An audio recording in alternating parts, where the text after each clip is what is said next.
हमारा बहुत बड़ा वो कार्यक्रम है। छोटा कार्यक्रम मेडिकल कॉलेज स्थापना नहीं होती है, बहुत बड़ा, उसके लिए समय चाहिए। लगातार मेडिकल कॉलेज की जो भी आवश्यकताएं हो रही हैं वो निर्माण हो रही हैं और डॉक्टर यहाँ से नए बुलाए भी जा रहे हैं, सारे इंस्ट्रूमेंट तैयार किए जा रहे हैं। धीरे धीरे आने वाले समय में, साल 6 महीने में हमारे जनपद को पूरी तरह से मेडिकल कॉलेज की व्यवस्था मिलेगी, सुविधा मिलेगी, इसमें कोई दो राय नहीं है। नमस्कार, मैं हूं आपके साथ कंचन मिश्रा और आप देख रहे हैं आवाम की खबर। पेश है आज के प्रमुख समाचार। देश दुनिया की प्रमुख खबरों पर नजर डालने से पहले आपसे अपील है कि आवाम की खबर चैनल को जरूर सब्सक्राइब करें। अपना दल एस प्रदेश अध्यक्ष राजकुमार पाल का बड़ा बयान। प्रदेश की सभी सीटें हमारा गठबंधन ही जीतेगा। जनता को है मोदी जी की गारंटी पर भरोसा। 80 करोड़ लोगों को फ्री राशन आवास देने का काम हमारी सरकार ने किया है। राजकुमार पाल, प्रदेश अध्यक्ष।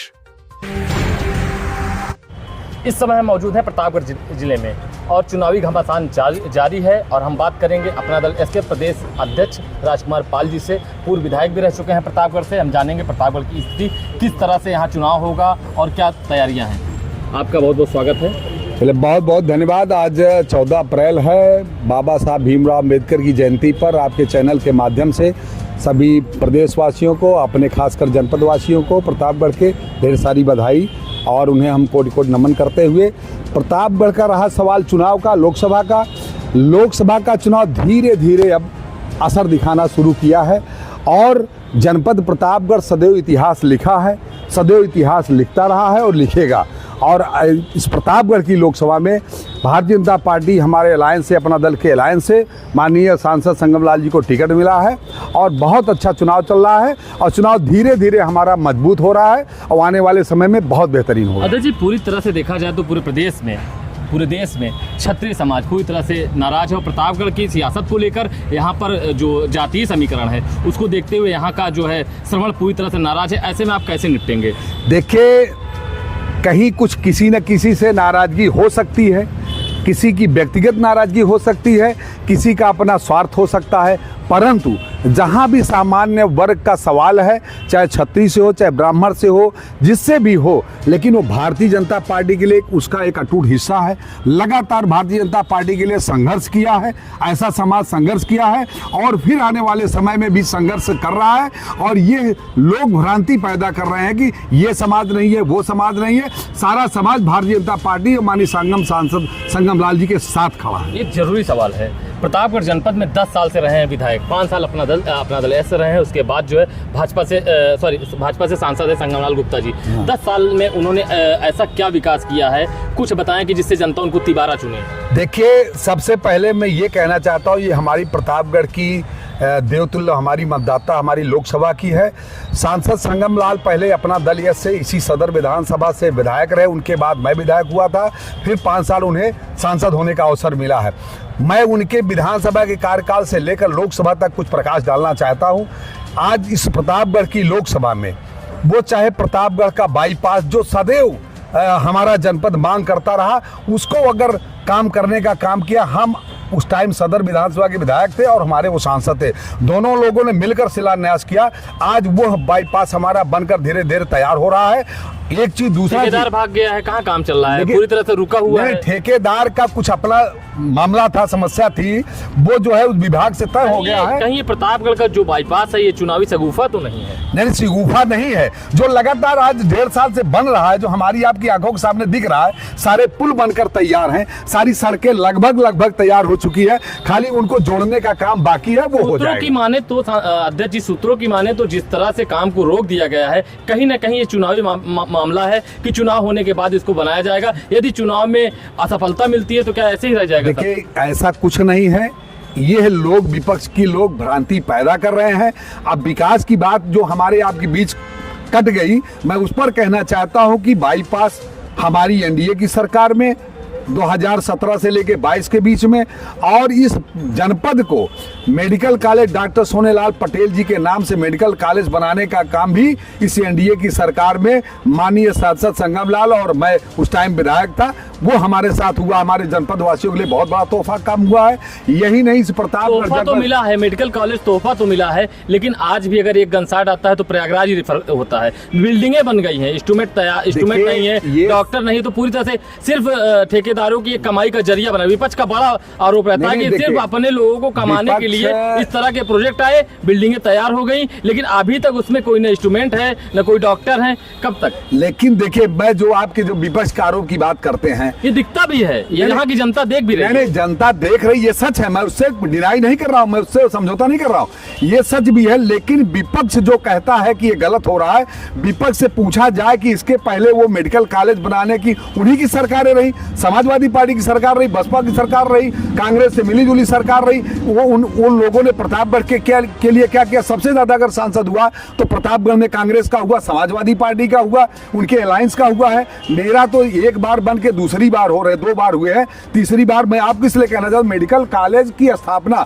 एक मिनट, हमारा बहुत बड़ा वो कार्यक्रम है, छोटा कार्यक्रम मेडिकल कॉलेज स्थापना नहीं होती है, बहुत बड़ा, उसके लिए समय चाहिए। लगातार मेडिकल कॉलेज की जो भी आवश्यकताएं हो रही हैं वो निर्माण हो रही हैं, और डॉक्टर यहां से नए बुलाए भी जा रहे हैं, सारे इंस्ट्रूमेंट तैयार किए जा रहे हैं। धीरे धीरे आने वाले समय में, साल 6 महीने में हमारे जनपद को पूरी तरह से मेडिकल कॉलेज की व्यवस्था मिलेगी, सुविधा मिलेगी, इसमें कोई दो राय नहीं है। इसलिए कि उसमें समय लगता है, कोई भी चीज आपका। जी, आप सड़कों की बात किए कि सड़क बढ़िया बनाई गई है, बाईपास दिया गया है। देखिए, ये तो बिजनेस इंस्ट्रूमेंट है, सड़कें बनेंगी और तो उस पर टोल टैक्स लगेगा, वो तो एक व्यवसाय हो रहा है। लेकिन अगर विकास की बात की जाए, क्षेत्रीय सड़कों की बात की जाए, शिक्षा का मंदिर कहा जाने वाला PB inter college, degree college, road जर्जर अवस्था में जब से सांसद 10 साल से यहाँ पर हैं, उसके बाद भी रोड आज तक कंप्लीट नहीं हो पाया, और अब जाके कंप्लीट हुआ है तो आप उसको देख सकते हैं, एक भी बारिश झेलने की क्षमता नहीं है, सिर्फ डामर ऊपर से लगा दिया गया है। इतना बड़ा भ्रष्टाचार इस तरह से हो रहा है। शिक्षा के मंदिर जहाँ पर बच्चे शिक्षा लेने जाते हैं, कल को गिरेंगे और गिरते रहे हैं,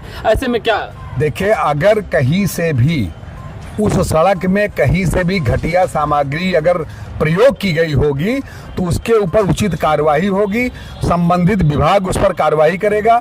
हमारे जनप्रतिनिधि हैं सदर के माननीय राजेंद्र मौर्य जी हैं, वो उस पर कार्रवाई कराएंगे, इसमें कोई दो राय नहीं है। अगर कहीं से भी लगता है, लेकिन आज तक कार्रवाई की बात कर रहे हैं, पुल बना, टूट गया, छेद हो गया, उस पर अभी तक कोई कार्रवाई नहीं हुई, तो इस पे कहां से होगी सर? देखिए, पुल का निर्माण जो आप कह रहे हैं छेद हो गया, देखिए ये कहीं न कहीं थोड़ा बहुत अगर कहीं, अरे इतनी जल्दी कैसे? लगातार 5-7 साल से चल रहा है, राजकुमारी रत्ना के पीरियड से पुल वो उसका निर्माण हुआ है। अभी इसका शिलान्यास नितिन गडकरी जी ने किया है, अभी मुश्किल से 3 साल हुआ शिलान्यास हुए, और इतनी जल्दी छेद हो जाए तो ये तो अपने में बड़ा सवाल है। देखिए, एक चीज हम बता रहे हैं, जब से एनडीए सरकार बनी है, आज आप देख लिए, सड़कों की बात कर रहे हैं, बिजली की व्यवस्था बात कर रहे हैं, स्वास्थ्य की बात, पूरी जनता को सिर्फ सरकार बनने से स्वास्थ्य, शिक्षा और उसका बिजली व्यवस्था, उसके आने जाने की यातायात की व्यवस्था को दिव्य बनाया है एनडीए सरकार ने।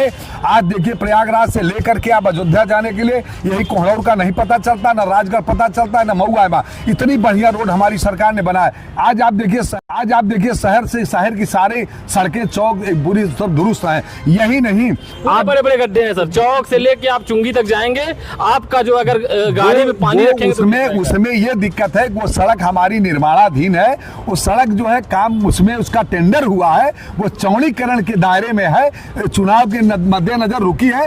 चुनाव बीतने के बाद वो चौड़ीकरण है, सीधे लेकर के अपने चिलविला ITI का पॉलिटेक्निक कॉलेज से लेकर घोपिया मऊ तक उसका चौड़ीकरण, डबल रोड बन रहा है, उसका पैसा भी। आखिरी सवाल, आप प्रदेश अध्यक्ष हैं, प्रदेश का पूरा दायित्व अपना दल से आप संभाले हुए हैं, पूरी कमान संभाले हुए हैं, ऐसे में कितनी सीट प्रदेश में आप निकाल रहे हैं? देखिए, पूरे उत्तर प्रदेश में हम 80 की 80 सीटें जीतने जा रहे हैं। विपक्ष के पास न कोई मुद्दा है, न उसके पास कोई अपनी योजना है। विपक्ष पूरी तरह हताश और निराश है। विपक्ष कुछ कहीं नजर आता ही नहीं है। अगर कहीं जनता किसी गलियों में आप चले जाए, किसी गांव में, तो सिर्फ जनता मोदी मोदी कहती है, और वो ये कहती है कि आज तक जो मोदी ने दिया वो किसी सरकार ने तो आप कह रहे हैं, अगर यहाँ बात की जाए, विकास की बात की जाए, यहाँ सबसे बड़ा प्रदेश में सबसे बड़ी जो समस्या है रोजगार की है। पेपर होते हैं, लीक हो जाते हैं। जो बच्चे आए थे पेपर देने, अब उनकी उम्र भी चली गई है, इस सरकार में उनकी उम्र भी चली गई है, वो अब हमेशा गवर्नमेंट जॉब में नहीं आ सकते हैं। इसको आप किस तरह से देखते हैं? देखिए, मेरी सरकार में, एनडीए की सरकार में, चाहे जो भी भर्तियां हुई हैं, आप ये देखे होंगे कि पूरी पारदर्शिता के साथ भर्ती की जाती है। कितनी जो हुई है? जितनी भी कम से कम नहीं, जो भी पार्टी ने हमारे जो ज्यादा भर्तियां आती है लीक हो जाती है। नहीं, ज्यादा भर्तियां लीक नहीं है उसमें। जो 40-42 जो आती है उसमें माइनस आप करके हो जाता है। देखिए आप लीक एक पेपर हो गया तो आप उस पर बार बार एक कहाँ हुआ है? पुलिस मैं आपको बताना UPP चाहता का हूँ। हुआ है। देखिए ग्राम विकास अधिकारी हुए इसी सरकार में, लेखपाल हुए इसी सरकार में, सहायक अध्यापक हुए इसी सरकार में, बोरिंग टेक्नीशियन हुए इसी सरकार में। तमाम ऐसी नियुक्तियां हुई हैं जो सहायक आयोग से जितनी भर्तियां हो रही हैं पारदर्शी है। उस सरकार की जो भी पारदर्शिता ऐसी है कि आज कोई भी एक व्यक्ति ये नहीं कह सकता कि मेरे सरकार में किसी ने पैसा लिया हो। आज जो भी नियुक्तियां हैं सक्षम अधिकारी के सामने उनको नियुक्ति पत्र दिया जाता है। संबंधित वहां का माननीय विधायक, माननीय सांसद या मंत्री जो भी रहता है उसके सामने अगर 50 की भर्ती उसका नियुक्ति पत्र, चाहे वो 150 की भर्ती उसका नियुक्ति पत्र, एकदम पारदर्शिता से होता है। एक भी आप किसी भी हमारे अभ्यर्थी से पूछ लीजिए कि अगर एक पैसे का कहीं किसी को किया हो तो अब हमारी राजनीति में बिल्कुल हमारी सरकार में ये कोई भ्रष्टाचार का सवाल ही नहीं उठता। धन्यवाद सर।